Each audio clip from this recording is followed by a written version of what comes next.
Assalamualaikum warahmatullahi wabarakatuh. Alhamdulillahirabbil alamin. Wal aqibatu lil muttaqin. Wala udwana illa 'alal zalimin. Wassalatu wassalamu ala rasulihil amin. Wa ala alihi wa sahbihi ajmain. Amma ba'd.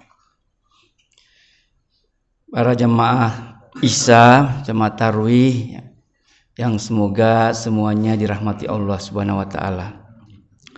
Alhamdulillah kembali kita bersyukur kepada Allah Subhanahu wa taala karena kita termasuk orang-orang pilihan ya yang bisa diberi kemudahan, diberi kesempatan untuk hadir melaksanakan salat Isya secara berjamaah. Bisa duduk-duduk sebentar ya, mendengarkan nasihat, mendengarkan tausiah, dan insya Allah kita bisa melaksanakan salat tarawih di malam ke-9 ya, malam ke-8 bulan suci Ramadan ini. Para jamaah yang semoga dirahmati Allah Subhanahu wa taala, Allah menciptakan manusia itu dalam sebaik-baik bentuknya. Sebagaimana kita sering dengar dalam surat At-Tin, Allah berfirman, auzubillahi minasyaitonirrajim, laqad khalaqnal insana fi ahsani takwim. Sungguh kami ciptakan manusia itu dalam bentuk yang sebaik-baiknya ya. Dalam ayat yang lain Allah juga berfirman di surat As-Sajdah ya, alladzi ahsana kulla syai'in khalaqa wa bada'ala khalqal insani min tin ya. Dialah Allah yang memperindah seluruh ciptaannya ya. Alladzi ahsana kulla syai'in khalaqa ya. Allah itu memperindah, mempercantik semua ciptaannya. Wa bada'a khalqal insana min tin ya. Dan Allah itu menciptakan awal mulanya manusia itu dari tanah ya. Jadi kita ini adalah mempunyai bentuk yang terbaik ya, dan diberi keindahan, kesempurnaan ya, dalam bentuk seperti ini ya. Dan itu seluruh ciptaan. Makanya sekarang ini atau bukan sekarang, artinya banyak orang yang terkagum-kagum dengan penciptaan Allah apapun itu ya. Lihat keindahan-keindahan yang dibanggakan orang itu ya. Laut ya, pantai, gunung ya. Daerah-daerah yang wah kalau difoto ya. Termasuk keajaiban-keajaiban makhluk-makhluk ciptaannya ya. Kalau orang suka nonton, ada itu channel National Geography ya, yang memperlihatkan bagaimana keajaiban alam itu ya, yang luar biasa ya, yang semuanya memperlihatkan. Tentu kalau kita sebagai orang yang beriman, tentu kita akan mengatakan inilah kekuasaan Allah ya. Tapi kalau orang tidak beriman, itu dianggap biasa-biasa saja, atau sesuatu yang luar biasa tapi bukan menambah keyakinan atau ketaatan kepada penciptanya. Para jamaah yang semoga dirahmati Allah Subhanahu wa taala, untuk melengkapi keindahan tubuh manusia ini, Allah juga mensyariatkan ya, berbagai hal yang harus dilakukan oleh manusia, termasuk puasa ini ya. Makanya puasa ini bukan saja untuk umat Rasulullah ya, untuk umat terakhir ini, tapi umat-umat sebelumnya pun sudah ada syariat berpuasa ini ya.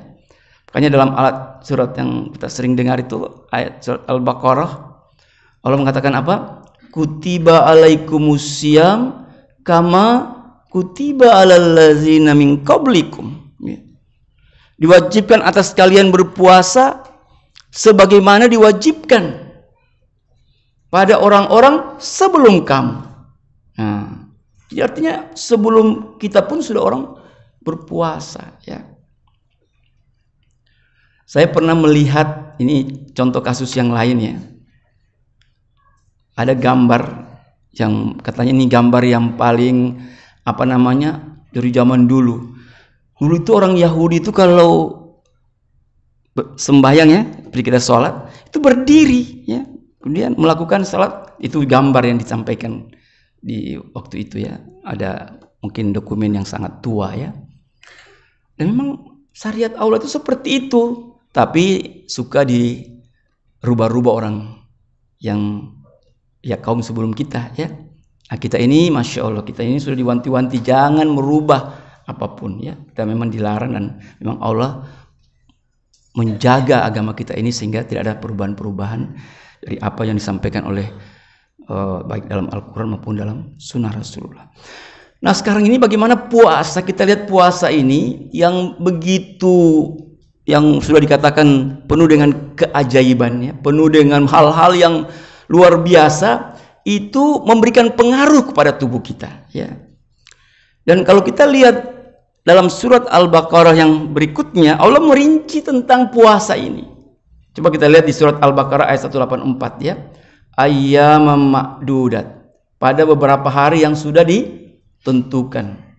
Faman kana minkum maridan aw ala safarin, bagi siapa yang sakit atau bepergian dan tidak bisa berpuasa, bisa menggantikannya di hari-hari yang lain ya. Walal ladzina yutiqunahu fidyatun ta'amu miskin ya.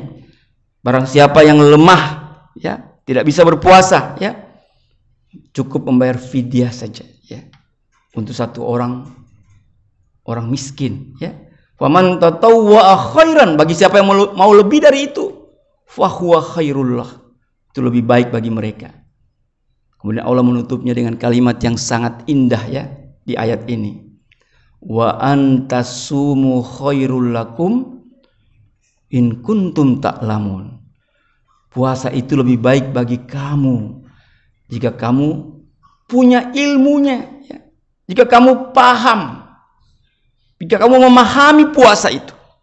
Nah, ini artinya juga menjadi motivasi bagi kita untuk meneliti tentang puasa ini. Alhamdulillah sudah mulai banyak terungkap keajaiban puasa ini ya. Dulu itu orang bertanya, kenapa puasa ini harus 30 hari? Ya bagusnya berapa ya? Namanya manusia kan bisa berbeda-beda ya. Ada bilang, oh cukup 10 hari sebenarnya, gitu ya. Itu yang tidak suka berpuasa gitu ya. Tapi yang senang berpuasa apa dia bilang, kenapa cuma 1 bulan? Kita mau 2 bulan ini ya. Kira-kira kalau 2 bulan sini mau nggak? Mau. Yang suka berpuasa pasti menjawab begitu ya. Tapi setelah diteliti, ada seorang peneliti Amerika ya, dia melihat ya penelitian tentang ini, seorang dokter di bidang gizi ya. Gara-gara penelitian itu dia masuk Islam. Si Andrew Wider namanya, Andrew Wider ya. Dia melihat pertama 10 hari pertama orang berpuasa itu terjadi pembaharuan sel-sel dalam tubuhnya itu sebanyak 10% ya. 10 hari kedua dia teliti, dia ikuti, ternyata sudah terjadi perubahan sel-sel tubuh, pembaharuan sel-sel tubuhnya itu sudah 66%. Dan 10 hari ketiga dia teliti sudah 100%. Apa artinya itu? Ya cukup 1 bulan ya. Cukup untuk membuat tubuh kita ini menjadi sel-sel baru ya. Tuh para ahli mengatakan seperti itu. Dia juga meneliti tentu fungsi-fungsi jantung, fungsi hati, fungsi ginjal, termasuk imunitas ya. Bahkan dia bilang itu imunitas itu setelah kita puasa 30 hari meningkat 10 kali lipat. Wah, bagus ya. Di zaman Covid seperti ini kan kita perlu imunitas ya. Nah ini ya, puasa itu. Para jamaah semoga dirahmati Allah Subhanahu wa taala. Yang berikutnya penelitian yang cukup memberikan wawasan yang atau memaparkan atau memperlihatkan keajaiban itu adalah tentang yang sering kita dengar ya, autopagi. Sekarang menjadi viral itu ya, autopagi.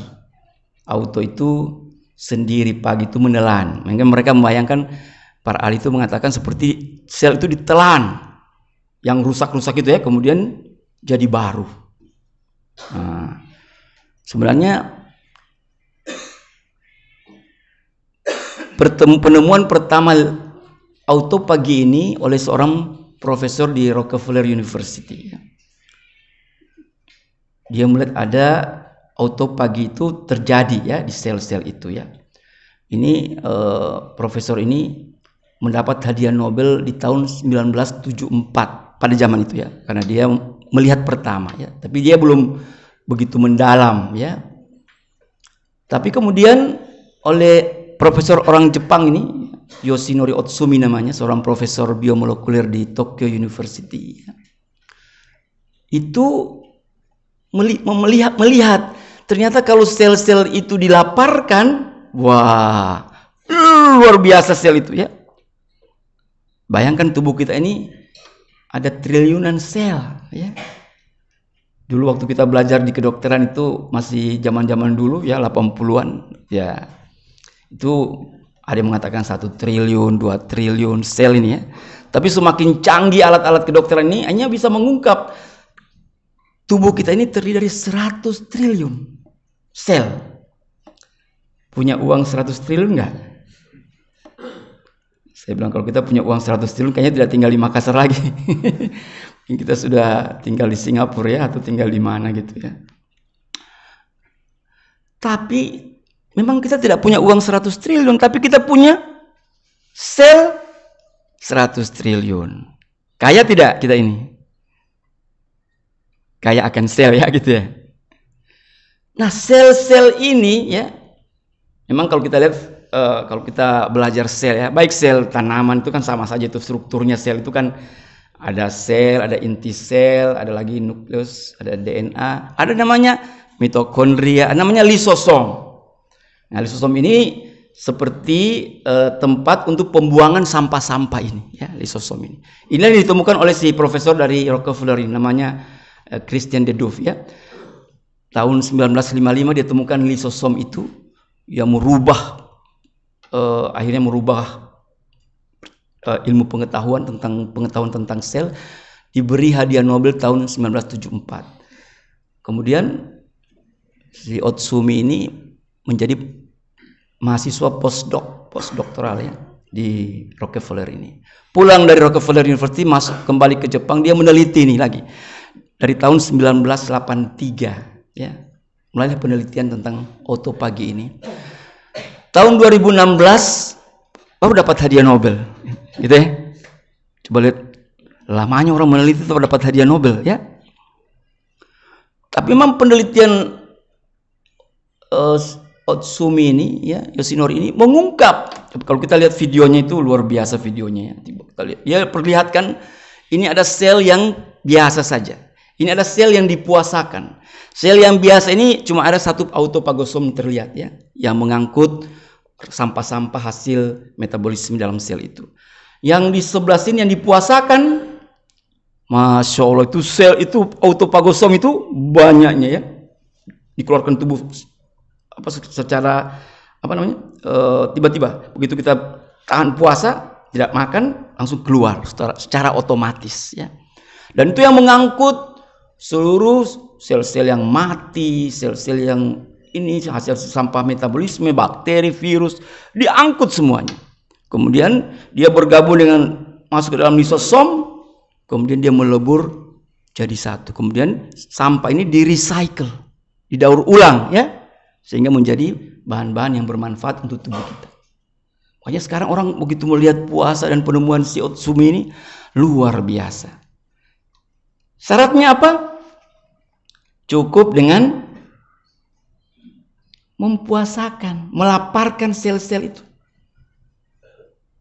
Gampang tidak? Gampang ya? Jadi kalau mau sehat itu sebenarnya banyak-banyak berpuasa. Tentu banyak-banyak tidak berarti tiap hari ya. Sudah paling tinggi itu orang berpuasa Nabi Daud ya, sehari puasa sehari tidak. Saya pernah bertemu dengan teman saya, wajahnya itu seperti, dia seumur tidak setua saya juga ya, dia lebih muda dari saya, tapi kalau saya lihat wajahnya seperti anak SMA. Saya bilang, apa khasiatnya ini orang ini ya? Ternyata dia puasa Nabi Daud ya. Masya Allah. Jadi memang kalau orang sering puasa itu pasti bersih, mulus. Mungkin kalau sudah tua pun tidak keriput gitu ya, atau bagaimana, pokoknya bersih, karena sel-sel ini selalu baru. Saya membayangkan kalau orang berpuasa Senin Kamis saja, nih Senin Kamis ya, berarti kalau dia puasa Senin, ya semua yang Jumat, Sabtu, Ahad yang hasil sampah itu akan terangkut semua, akan habis semuanya, bersih. Kemudian yang sisa metabolisme hari Selasa dan Rabu, karena dia puasa hari Kamis, ya bersih lagi. Jadi orang-orang seperti itu pasti bersih, bersih. Para jamaah semoga dirahmati Allah Subhanahu wa taala. Jadi ini mengungkap ayat yang Allah sebutkan dalam surat Al-Baqarah tadi, wa antasumu khairul lakum in kuntum ta'lamun. Makanya para ahli fikih sekarang itu kalau kita baca buku-buku terbaru berbeda. Mereka sudah tahu bahwa kalau cuma ringan-ringan jangan tidak berpuasa. Ada orang kan cuma sakit kepala sedikit, sakit kak ini, apa sakitmu? Flu ringan, ya tidak puasa. Nauzubillah misalnya, ya. Ada orang cuma bepergian sebentar saja, musafir kak ini, ya. Padahal nyamannya ya, naik mobil ber-AC, semua nyaman. Kita ke Jakarta saja, nggak usah naik Garuda ya, biar naik Lion itu ya, nyaman juga. Artinya tidak ada yang membuat kita harus berbuka sebenarnya. Kira-kira ada yang kalau ke Jakarta itu membuat kita berbuka? Ya tidak ada. Kan memang puasa ini memang harus kita rindukan ya. Kita bahagia dengan ini. Ada teman saya bilang begini, pokoknya kalau kau lapar itu, kau bayangkan itu tubuhmu lagi dibersihkan. Bagus nggak? Kita bayangkan kalau lagi lapar ya. Makanya kan sering itu kalau orang bertanya kepada, kalau saya kasih ceramah itu orang kalau ada buka tanya jawab, pasti ada salah satu pertanyaan pasti yang sering saya dengar, Prof, bagaimana puasa itu supaya tidak lapar? Jadi deh, mau puasa mau tidak lapar juga, ini kan lucu ya. Padahal harusnya kau syukuri laparmu itu. Kan lapar itu kan mekanisme fisiologis yang fisiologis ya, yang normal. Ya, namanya kalau gula darah menurun pasti ada timbul rasa lapar. Tapi karena kita tahu ilmunya ya sadari bahwa ini warning. Dan itu kan tidak lama orang rasa sakit karena lapar itu kan paling banyak 30 menit ya. Kalau orang sudah terbiasa apalagi, dia nggak terasa itu rasa lapar itu. Kalau orang baru belajar itu baru, tapi kan tidak sepanjang hari dia lapar dan seterusnya. Bagi para jamaah sekalian, semoga dirahmati Allah Subhanahu wa taala. Nah, apa indikator yang tampak selama ini yang membuat kenapa puasa itu memang bagus? Nah, salah satu indikator yang dipakai oleh para ahli itu sekarang ini memperlihatkan indikator jumlah penderita kanker di setiap negara. Dan ternyata kanker di negara-negara muslim itu sangat rendah. Gitu ya? Ya karena bersih terus tubuhnya, jadi tidak gampang kena kanker. Jadi contohkan di Saudi Arabia itu jumlah penderita kankernya itu cuma 96 orang per 100.000 penduduk, gitu ya. Coba bandingkan dengan Australia. Australia itu 468 orang per 100.000 penduduk, hampir 500. Berarti 5 kali lipat, gitu ya. Begitu juga di negara-negara Arab, di Yaman itu cuma 97 orang per 100.000 penduduk. Di Inggris, di Uni Emirat Arab ya, yang agak tinggi sedikit itu di Kuwait 114. Amerika saja, negara yang paling ketat dengan sektor kesehatan, yang mereka sangat menjaga dirinya ya. Saya ingat orang Amerika itu ya, pernah ada pengumuman, ada satu produk minyak itu buruk untuk kesehatan jantung. Itu sejak malam itu diumumkan hasil penelitian itu, minyak goreng itu tidak laku. Karena literasi kesehatan sudah sangat tinggi ya di negara seperti itu. Jadi orang sangat takut kalau sudah ada hasil penelitian mengatakan ini, langsung ikut-ikutan. Ya, mereka semua tidak mau bukan menzalimi dirinya, seperti dia tidak mau ada efek buruk dalam tubuhnya. Ya, itu sifatnya mereka. Tapi toh untuk kanker ini kasusnya itu ada 350-an per 100.000 penduduk. Artinya masih lebih tinggi ya. 4 kali lipat dibanding Saudi ya. Mungkin ada yang bertanya bagaimana Indonesia ya. Hasil Riskesdas tahun 2018 kan kita di Indonesia itu setiap 5 tahun ada riset kesehatan dasar namanya. Kita sebut Riskesdas, ada 2007, 2013, 2018 terakhir ini ya. Nanti diulangi lagi 2023 nanti. Nah, apa hasilnya? Ternyata Indonesia itu sekitar 170 kasus. Lebih tinggi di kota, perkotaan itu 2 per mil atau 200 orang per 100.000 penduduk. Di desa itu 130-an ya. Per 100. Jadi kalau tinggal di desa itu kurang kankernya ya. Dibanding orang tinggal di kota. Yang menarik itu dari data Riskesdas 2018 ini, setelah dibagi berdasarkan pekerjaan ya, ternyata pekerjaan yang paling tinggi yang menderita kanker itu adalah ASN. Ada yang ASN di sini? Dia tidak bilang pegawai swasta ya. Tapi ASN itu ternyata tinggi kasusnya. Kalau di situ kita lihat 4 per mil. Berarti 400 kasus per 100.000 penduduk. Tinggi ya? Tinggi tuh kasus kanker pada ASN, pada pegawai. Jadi situ kita bilang ASN ya, pegawai negeri, BUMN dan Polri ya. Tapi dibanding dengan petani, buruh itu cuma 1%, cuma 1 per mil ya. Jadi kita mau pilih yang mana nih? Jadi ASN atau jadi petani saja ya. Nah, jadi ini cuma data ya, data. Tentu ada yang bertanya, kenapa Indonesia juga masih tinggi ya? Ya, ingat Indonesia itu kita ini sekarang dianggap negara dengan prevalensi perokok tertinggi di dunia. Ya. Kasus laki-laki merokok di Indonesia ini kita masih 70%. Jadi dari 10 laki-laki 7 merokok. Cocok itu? Kecuali mungkin di UMI ya, kurang-kurang kali ya. Tapi itulah data kita ya. Kita negara yang tidak memproteksi. Kita Indonesia ini kan dikatakan negara surga bagi perokok. Di sini tidak ada larang-larangan ya. Bapak Ibu ke Malaysia saja pasti tidak akan melihat iklan rokok di mana-mana. Tidak ada itu. Seluruh negara tidak boleh ada iklan rokok. Tidak boleh ya. Batas anak usia membeli rokok pun ada batasnya ya. Dulu 18 tahun. Pokoknya kalau Anda tidak bisa memperlihatkan KTP 18 tahun, tidak boleh membeli rokok. Ya, penjual rokok pun itu harus ada izinnya. Tidak boleh sembarangan jual rokok, ya, ditangkap. Karena ada batas-batasan, ya. Karena negara melindungi masyarakatnya. Karena yang merokok ini luar biasa dampaknya, ya.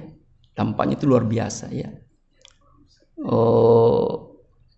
Ada yang bilang begini ke saya, Prof, bagaimana itu? Ada label halalnya itu rokok. Saya bilang itu kan MUI sudah sepakati bahwa itu kan haram ya, masa mau di label lagi halal ya? Ya enggak ada lah ya, tidak ada labelnya ya, karena yang memberi label itu kan MUI ya, Majelis Ulama ya, untuk fatwanya ya. Jadi memang kita ini agak aneh-aneh sedikit ya, tapi itulah kita ya Indonesia ini ya. Padahal rokok itu sudah besar tertulis ya, membunuhmu, tapi ada juga orang yang tergerak hatinya untuk berhenti merokok ya. Tapi Masya Allah di bulan Ramadan ini, Insya Allah Bapak Ibu ya, kalau ada anak yang merokok, beritahu dia berhenti di bulan Ramadan ini, karena Ramadan ini rahmat. Kita bisa berniat, masa kita bisa menahan rokok dari pagi sampai maghrib ya, dari subuh sampai maghrib, masa tidak bisa yang sisanya itu. coba niatkan ya, karena ini kan demi bukan untuk tubuh kita, tapi itu kan sudah ada fatwa haramnya. Jadi kita juga jangan sampai kita menganggap itu hanya biasa-biasa saja ya. Tapi ini harus kita patuhi, dan itu juga yang pemicu berbagai penyakit di negara kita ini. Sekarang ini banyak pasien kanker paru-paru pada wanita. Padahal wanita itu harusnya, karena memang perokok di Indonesia ini wanita cuma di bawah 5%, paling sedikit, kecil ya. Kita paling kecil, negara yang perokok wanita itu kita paling kecil. Tapi kasus kanker paru-paru tinggi. Kenapa? Ya karena dia tinggal dengan suami yang merokok. Jadi dia, kalau ada seorang wanita kena kanker paru-paru itu kira-kira siapa yang bersalah itu? Suaminya. Karena gara-gara dia hidup dengan suami yang merokok ya, kena juga dia ya. Begitu juga anak-anak sekarang banyak kena leukemia, ini itu karena tinggal dengan seorang perokok di dalam rumah itu. Itu ingat, kalau orang merokok itu nikotinnya itu bisa tinggal di karpet berbulan-bulan, di gardeng, di apa itu tertinggal ya. Makanya kalau coba ada ruangan yang orang bekas orang merokok, coba lihat baunya ya.